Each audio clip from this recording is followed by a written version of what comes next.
I am back. So, today I want to talk to you about building powerful connections. And I know it might be hard for some people because you have to have conversations, you have to try a little bit more than what you're used to doing. Now, I want to give you clear strategies and ways in which you can build powerful connections with anyone all over the world.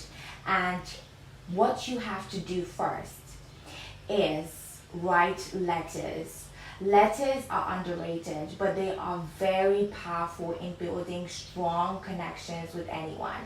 I have been doing this since I was 11 years old, just going out there to events, writing letters to people, telling them exactly what it is that I want to achieve and how it is that they can be a part of it. The most important thing about writing letters is that you have to focus on what it is that you can give the person that you're writing to, okay?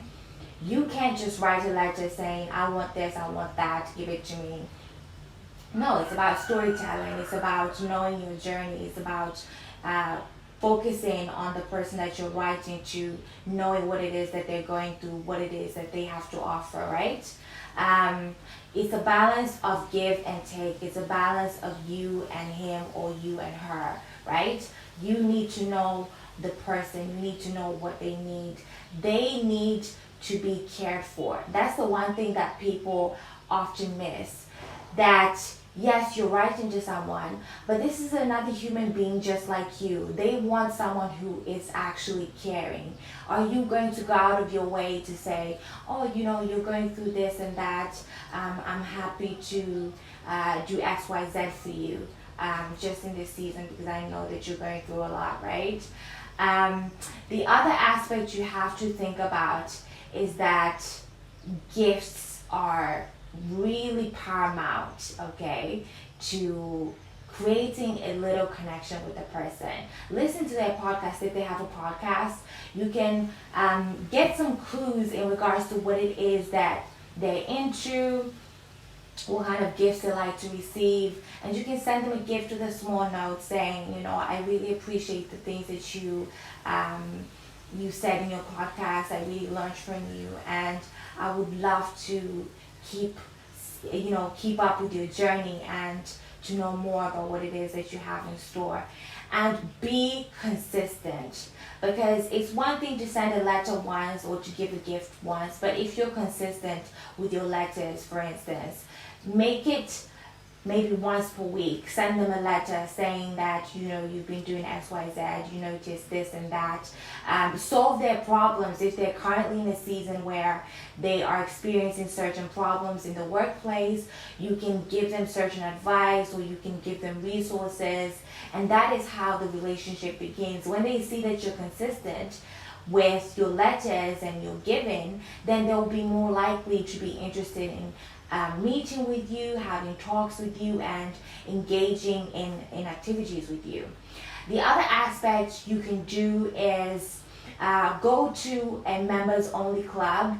There happens to be different clubs around the world that are accessible to members of parliament, presidents, CEOs. They go there to have a certain kind of exclusive experience.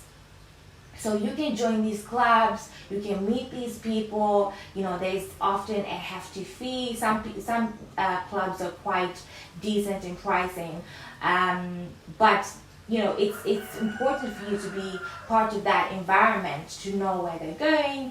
If they're going to be there, you can have discussions with them. You can give them a certain information that you have, and you want to be in the places where your target is. There's no point of you just constantly writing and then you don't get to meet them.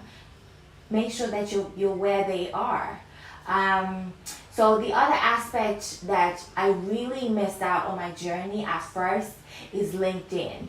LinkedIn is so important in terms of making quick connections, making contributions to people's posts, knowing what it is that they are doing in their work, if they've got promotions, if they're looking for jobs in a certain place, or if you are looking for a job, you can approach the CEO of the company on LinkedIn and let them know what it is that you can do, and maybe they can consider you for that. But LinkedIn is so important.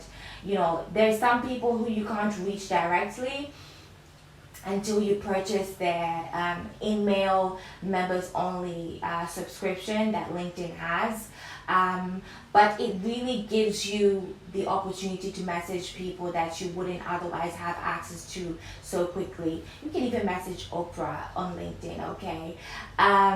The other thing is just collecting their PO boxes, which they tend to have sometimes on their YouTube channels. The other aspect is to be friends with their assistants.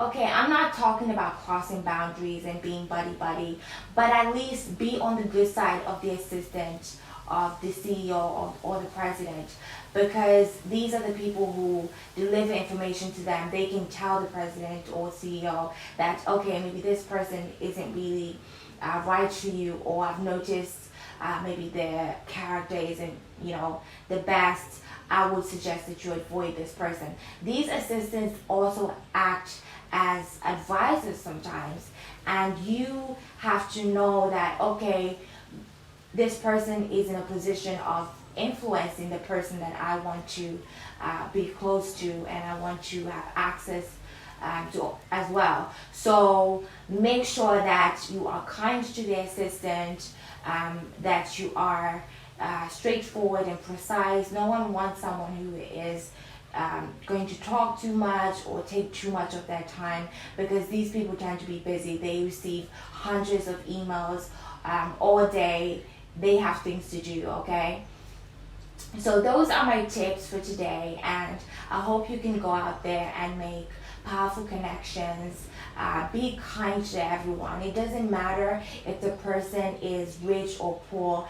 Be willing to communicate with them and make sure that you have the connection that they might actually lead to a bigger person, okay? But you have to have good conversation skills as well. Make sure that you buy books that will help you improve your conversations, that will help you be a better communicator. Because, people talk about communication skills so lightly, but there is much deeper things that you can go through in order to be a better communicator. A book I would recommend is Power Questions. I forgot the name of the writer, but it gives you a few questions that you can use in meetings and other gatherings that you might have, that will ignite that part of the person that will make them want to tell you more about their life, tell you more about their story. Okay, so that's it for today. Thank you so much for watching this video, and plenty more to come.